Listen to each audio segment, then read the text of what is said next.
What is humanity's greatest invention? Fire the wheel. Or something you can't touch at all money. Fire warms us, the wheel moves us, but money organizes our hopes and fears. And yet, as Marcus Aurelius would remind us, you have power over your mind, not outside events. If money is an idea we agree to believe, the question isn't what is money, but what does it make us do? This is the story of how an illusion became essential and how a Stoic learns to master it instead of being mastered by it. Part 1. The game before the illusion. Barter's breaking points. Picture this: a dusty marketplace thousands of years ago. A farmer carries baskets of ripe tomatoes.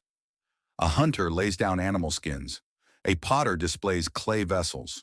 No coins clink, no paper rustles, only voices barter. "He'll give you 10 tomatoes for your goat hide." The hunter frowns. "10 tomatoes rot in a week. My hide keeps you warm for a year." This was humanity's earliest economy, not of money, but of mismatched value. It was our first game of exchange, and it was riddled with friction. The philosophers of old would have recognized this tension. Epictetus once said, "It's not things that disturb us, but our judgments about things." Trade was never destroyed by a lack of goods. It was strained by conflicting judgments of worth. Economists today call this problem the double coincidence of wants. For barter to work, two people must want exactly what the other has at exactly the same time. The fisherman might need sandals, but unless the cobbler happens to need salt, no trade occurs. A shepherd with wool could starve if no one nearby craves wool when he craves bread. Imagine if your salary today could only be paid in apples, useful for a week but worthless if your landlord demanded lumber. Barter forced people into a corner: accept unfair trades or go without. To survive, humans improvised. They began seeking commodities everyone valued, not for immediate use, but because they knew others would accept them. Salt preserved food. Cattle could produce more cattle. Seashells, rare inland, became exotic tokens. In Mesopotamia, barley grain became a unit of account. In Rome, soldiers were paid in salt, the root of our word salary. Across Africa and Asia, cowrie shells served as currency for centuries. These early commodities were not just goods. They were humanity's first attempt at a universal language of value. And yet, even these commodities carried tension. A tent maker who traded weeks of labor for a handful of grain often felt cheated. A farmer whose tomatoes spoiled before he could exchange them felt despair. Barter was not only inefficient, it was emotionally corrosive. Resentment brewed when one side felt undervalued. Distrust grew when perishable goods lost worth. Communities fractured when fairness seemed impossible. Seneca reminded us we suffer more in imagination than in reality. But in barter, imagination mattered. If one person believed they were cheated, harmony cracked, even if technically both sides benefited. From this chaos emerged a crucial insight: value needed standardization. If worth remained subjective, trade would always collapse under suspicion. Money, whether salt shells or metal, was not born as wealth. It was born as clarity. It was a shared agreement. One coin equals one measure of grain. One shell equals one small good. One piece of silver equals a certain weight of labor. This was humanity's leap from barter to symbolism, and it changed civilization forever. Modern economists now show mathematically what ancient traders already felt. If 100 goods exist in a barter system, you need 4,950 exchange ratios for trade to function. With money, you need only 100 prices. This staggering reduction in complexity explains why barter societies stayed small, while monetary societies grew into empires. Marcus Aurelius once wrote, "If someone is able to show me am mistaken, I will gladly change, for I seek the truth." Early societies were searching for the truth of value. They discovered it wasn't in the tomato, the hide, or the sandal. The truth was in agreement. Money became not just a tool of trade, but a tool of trust. It was a way to preserve dignity between buyer and seller. And here's a practice to make this personal. Take a notebook.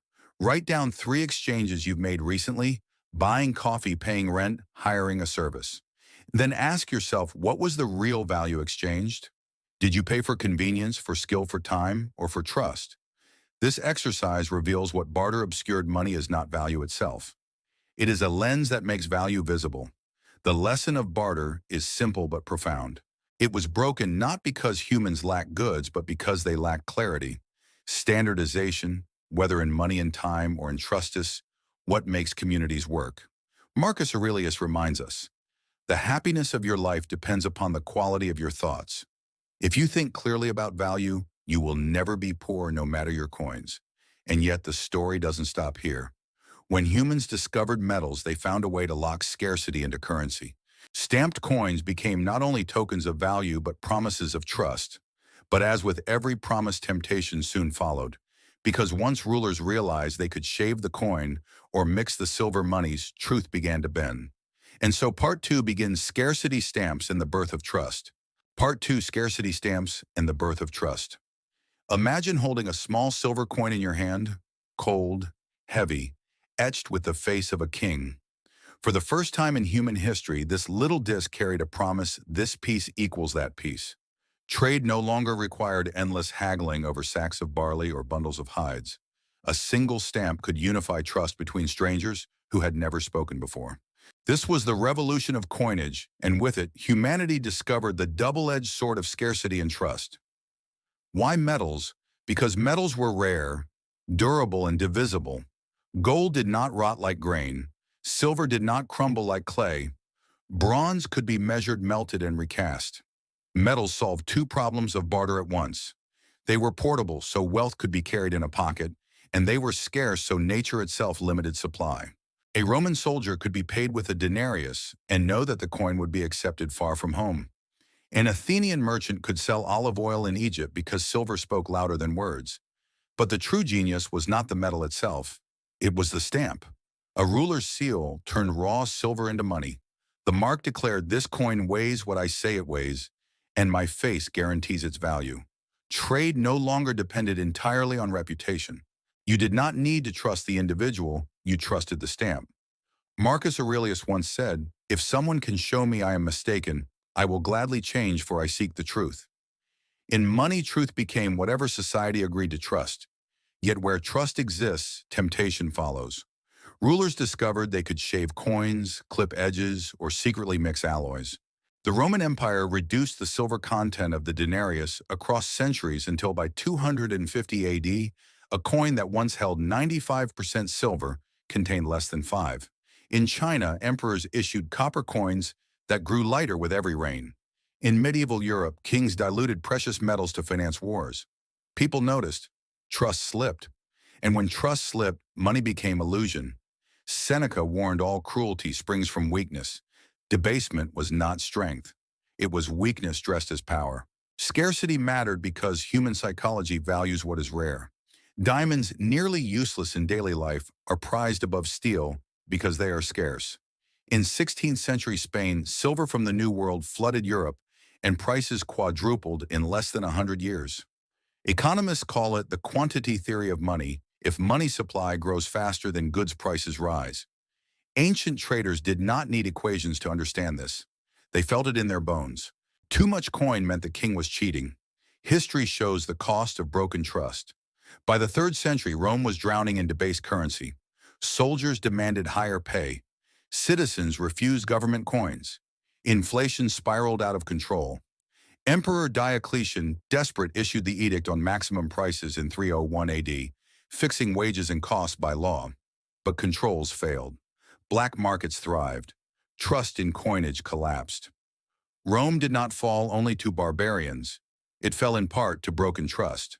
Marcus Aurelius advised, if it is not right, do not do it. If it is not true, do not say it. Applied to money, if a coin does not hold its promised value, it is not money. It is a lie. Trust is the real currency. Metal was merely the medium. And history repeats. When central banks print excessively, confidence wavers. In Weimar Germany in the 1920s, prices doubled every few days and workers were paid twice daily to spend wages before they lost value. In Zimbabwe in 2008, monthly inflation hit 79 billion%, and a $1 trillion note could not buy bread. In Venezuela between 2016 and 2019, inflation exceeded 10 million%, wiping out savings overnight. Each time when trusted money died, people turned to alternatives: gold, foreign currencies, barter, or even digital tokens like cryptocurrency. So the question becomes, where do you place your trust today? Is it in the government, in the stamp on a note, in the banking system, or simply in the belief that tomorrow someone else will accept what you hold? Take a moment and write down your answer. It will reveal how fragile yet powerful collective trust really is. But the story does not end with metal. Humans eventually discovered something lighter, more flexible: paper. At first, paper was merely a claim to gold or silver locked in a treasury. But soon paper stood on its own, backed by nothing except the command of rulers and the belief of the people. That discovery launched a new illusion and a new chapter. Scarcity gave money its first strength, but trust gave it life. When rulers betrayed, that trust collapse followed. The lesson is clear. In your own life, let trust be your true currency. Build it with your words, your actions, your promises. Money may rise and fall, but trust compounds forever. As Marcus Aurelius urged, waste no more time arguing what a good man should be. Be one. Be the kind of man whose word is worth more than any coin. Part 3. Paper Fiat and the Power of Let It Be Done. Picture a medieval caravan winding its way along the Silk Road. Merchants carry spices, silks, and jewels, but among them, one man carries nothing more than parchment sealed with the mark of a king. Strangely, his empty hands are wealthier than the camels loaded with treasure. Why? Because the parchment says, "Let it be done." This paper is a promise redeemable for silver or gold, and everyone along the route trusts the seal more than the metal itself. This was humanity's next leap: money, detached from substance and anchored instead in trust and decree. It began in China during the Tang and Song dynasties. By the 7th century, merchants issued paper notes to avoid hauling heavy coins. By the 11th century, the state itself printed government-backed banknotes. When Marco Polo visited Yuan China in the 13th century, he marveled that these slips of paper were issued with as much solemnity and authority as if they were pure gold or silver. Paper solved the problem of weight and distance. A note could travel farther and safer than a bag of coins ever could. At first, these notes were redeemable for metal. Hand the note to a banker or king, and you would receive silver in return. But over time, rulers made a subtle shift. They declared that the note itself was money. It no longer redeemed gold, it redeemed belief. This was fiat money, from the Latin fiat, meaning "let it be done." By decree alone, paper became wealth. The advantages were real. Governments gained flexibility in times of war or crisis. Trade became smoother because paper was light and easy to move. The money supply could grow with the economy instead of being trapped by the limits of mined metals. In 1933, during the Great Depression, the United States abandoned the gold standard to expand circulation and stimulate recovery. Without fiat, that maneuver would have been impossible. But every benefit carried a cost. Printing too much money diluted purchasing power. Those who received the new money-first governments, banks the powerful, benefited before prices rose, while ordinary savers quietly lost ground. Economists call this the Cantillon effect. Inflation eroded savings year after year. The evidence is plain. In 1913, $1 could buy around 30 loaves of bread. Today, it buys barely one. Over the past century, the dollar has lost more than 95% of its purchasing power. The illusion is not felt in theory, but in the shrinking grocery bag, the rising rent, the quiet theft from your savings. Fiat works because we agree to believe the story. A green piece of paper or a digital number on a screen has no value in itself, yet we accept it because others do. Marcus Aurelius reminds us everything we hear is an opinion, not a fact. Everything we see is a perspective, not the truth. Fiat money is exactly that: a collective perspective powerful enough to run the world. History offers sharp warnings. In revolutionary France during the 1790s, the government printed paper assignats without restraint. Within a few years, bread prices had soared by 13,000%, and trust evaporated into chaos. In 1971, President Nixon severed the dollar's final tie to gold. From that day forward, the dollar became pure fiat, backed only by decree and trust in the U.S. government. In Argentina, repeated collapses of the peso taught citizens to save in foreign currency. The Stoics would say illusions breed suffering, and when people mistake paper for prosperity, ruin follows. So how can we guard against illusion? Take a sheet of paper and write at the top, what does this dollar really buy? List things like rent, food, skills, or time. This exercise shifts your focus from symbols to reality. Fiat illusions fade when you see money not as numbers in an account, but as what it truly delivers. Epictetus taught that wealth is not having great possessions, but having few wants. Fiat money amplifies that truth. Since its value can erode, the wise man does not cling to it. He uses it as a tool but never mistakes it for wealth. True wealth lies in skills, resilience, and inner calm. But what happens when fiat expands too quickly, when governments print faster than goods can be produced? The answer is as old as Rome and as modern as your grocery bill: inflation. Prices rise, savings shrink, and trust weakens. That is where the story leads us next. In part 4, we strip the illusion bare and explain in plain language why your basket feels heavier every year while your money buys less. Remember this lesson. Fiat is a story, and stories can empower or mislead. Do not fall for the illusion that paper equals prosperity. Anchor your wealth not in symbols but in reality.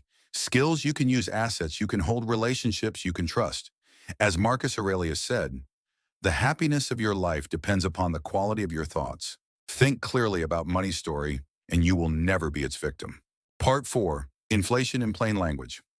Why your basket feels heavier. Imagine standing in line at the grocery store. You hold the same basket you carried last year: milk, bread, eggs, vegetables. Nothing extravagant. Yet when the cashier rings it up, the total is higher. The same basket now feels heavier, not in your hands, but in your wallet. This is inflation. You do not need charts or a degree in economics to understand it. You feel it in your rent, in the price of gas, in the shrinking bag of chips that now cost more.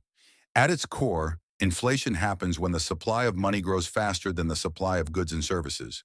More dollars chasing the same apples means each apple costs more dollars. Economists say it's simply too much money, too few goods. But inflation is not only about numbers, it is about timing. New money does not rain evenly on everyone. It flows somewhere first.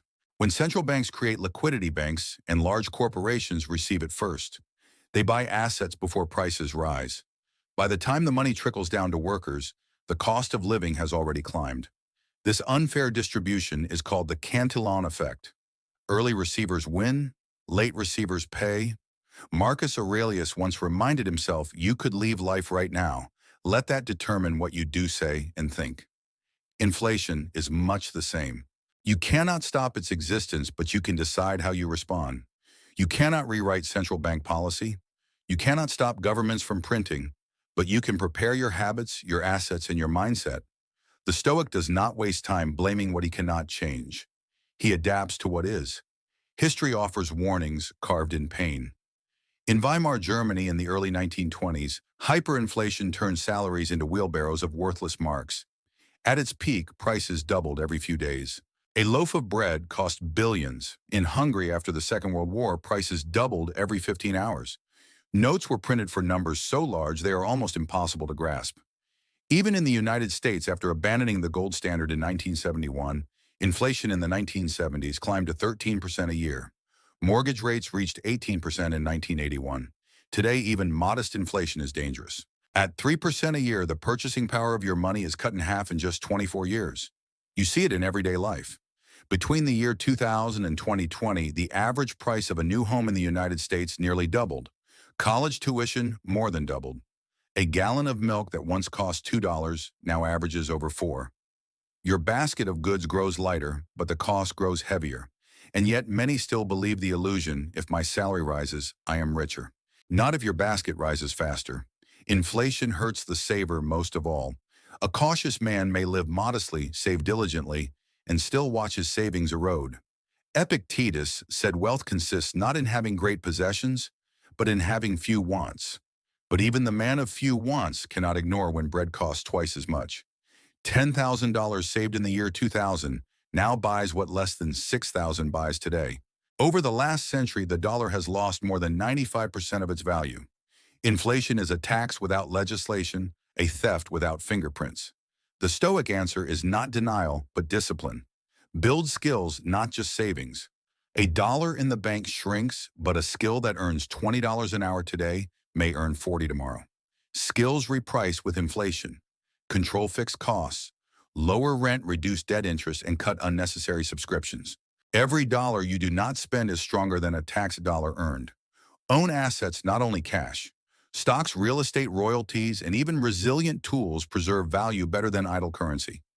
Historically, equities have outpaced inflation by about 7% a year and keep a safety barbell, a cash buffer for emergencies balanced with long-term assets that can outgrow inflation.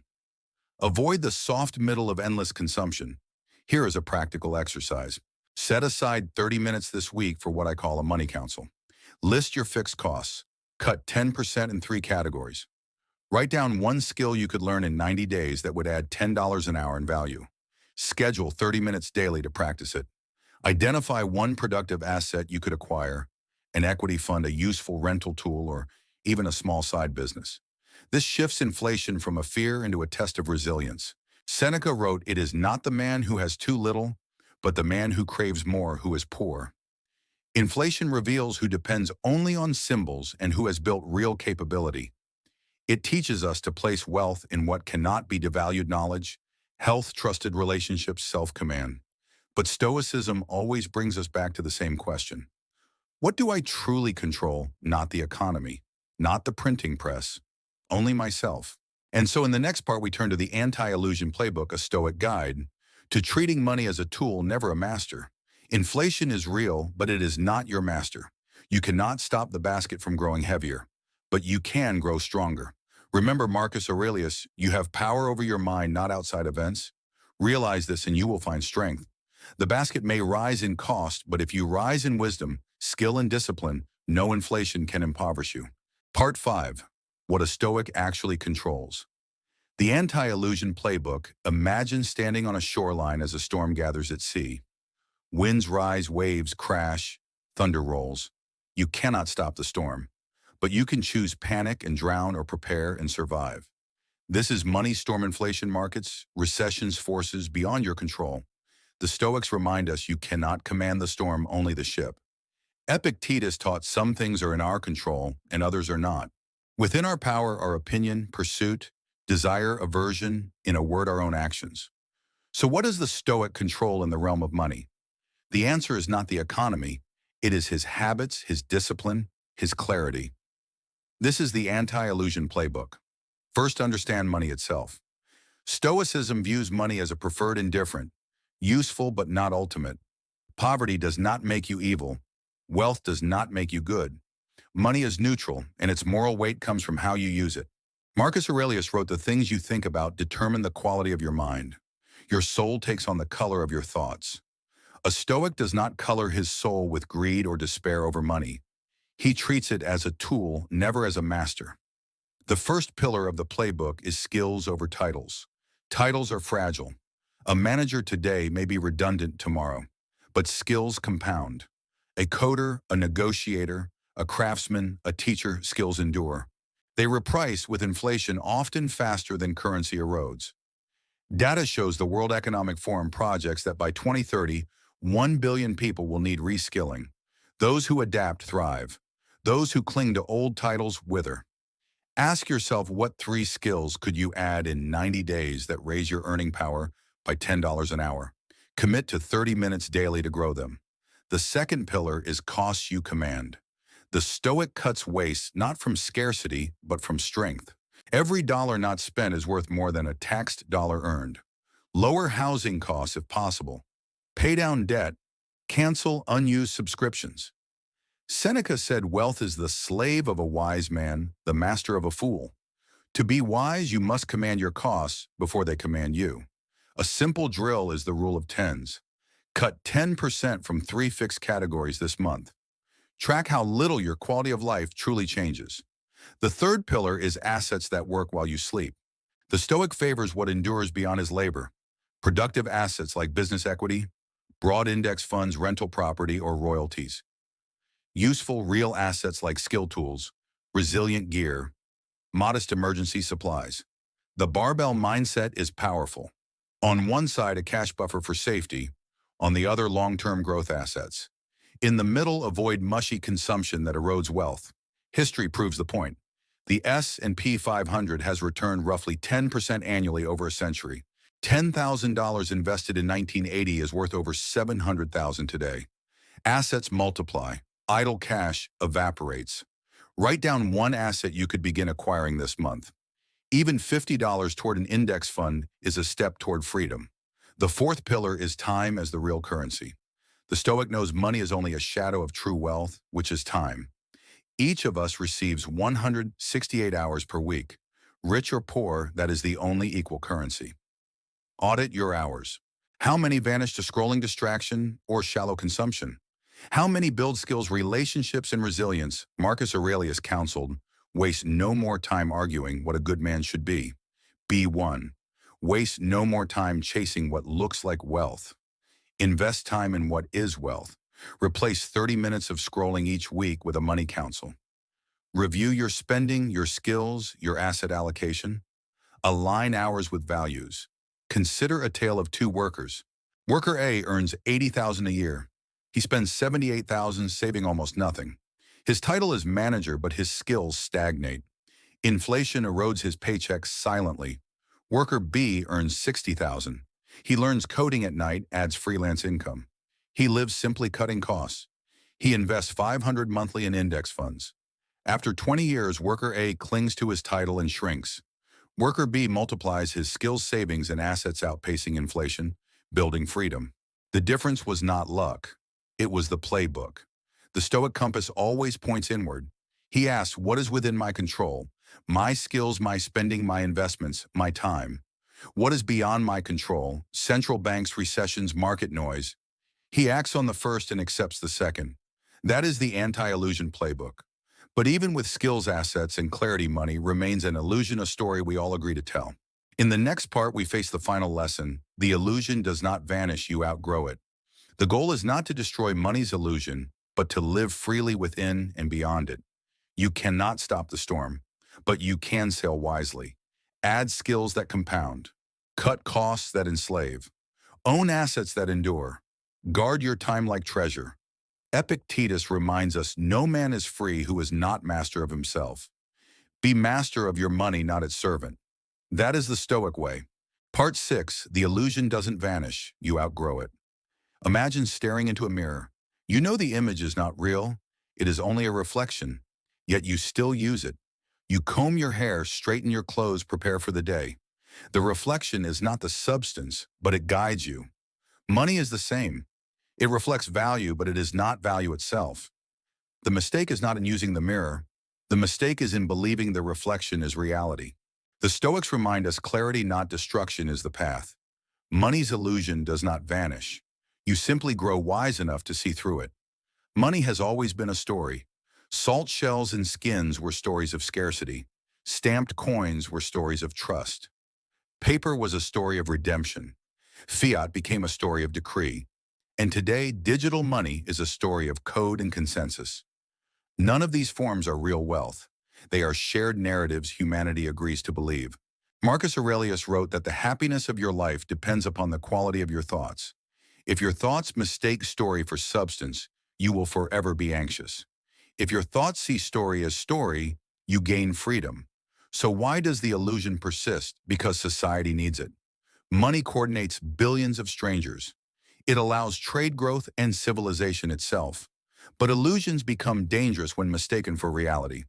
A rising stock price does not equal virtue. A falling market does not equal failure. A large bank account does not equal meaning. The illusion persists because it is useful.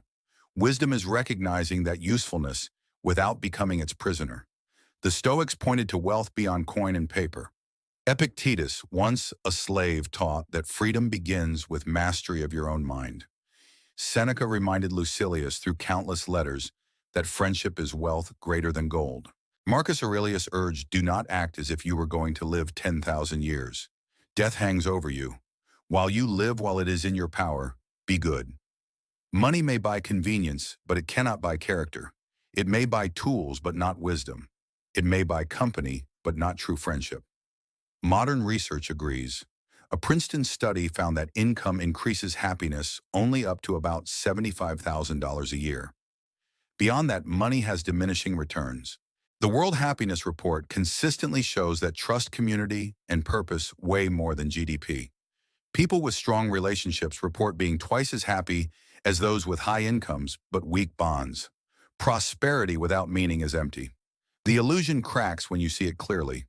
The Stoic transition is not to reject money, but to outgrow it. A Stoic uses money as a soldier uses a sword effectively, but without obsession. You outgrow illusion when you use money without worshiping it, when you hold wealth without letting it hold you, when you see financial gain as a means, not an end. Marcus Aurelius said, "Receive wealth or prosperity without arrogance and be ready to let it go." Here is a practical exercise. Take 15 minutes for a wealth audit. On one side of a page, list your financial assets, cash, investments, property. On the other side, list your non-financial wealth, your skills, your health, your relationships, your time, freedom, your inner calm. Then ask yourself, which list truly secures my happiness? This exercise reframes wealth not as digits, but as dimensions of life. Consider the story of two investors. Investor A watches the markets daily. A dip fills him with panic. A rise fills him with greed. His self-worth rises and falls with numbers on a screen. Investor B sees the same markets but treats them as weather. Rain or shine, he tends his skills, his health, his family, and his time. Markets may enrich or diminish him, but his soul remains steady. The first is trapped by illusion. The second has outgrown it. Marcus Aurelius reminds us again, you could leave life right now. Let that determine what you do, say, and think. Death is the ultimate teacher. Money's illusion dissolves in its shadow. No account follows you into the grave. What remains is your character, your deeds, and the memory you leave in others. This journey began with barter trading tents for shoes, cattle for vegetables. It passed through scarcity stamps, paper fiat, and inflation. At every stage, money was a mirror. And at every stage, the Stoics whispered, do not mistake reflection for reality. So here is the final call. Money is necessary, useful, powerful. But it is a story. The goal is not to erase it, but to grow beyond it. Build skills no inflation can erode. Cultivate relationships no crisis can devalue. Guard your time as the only currency that never renews. Strengthen character as the wealth no thief can steal. Seneca said it is not the man who has too little, but the man who craves more that is poor. So crave less illusion and live more truth. Outgrow the illusion. Live freely with money, but never for money. If this helped you see through the illusion, do one thing today, choose one habit from the playbook and put it on your calendar. Then share this video with a friend who needs the reminder. Subscribe to Making Life Better for weekly Stoic guides to modern life. We don't chase trends, we train character. The illusion is strong, your mind is stronger.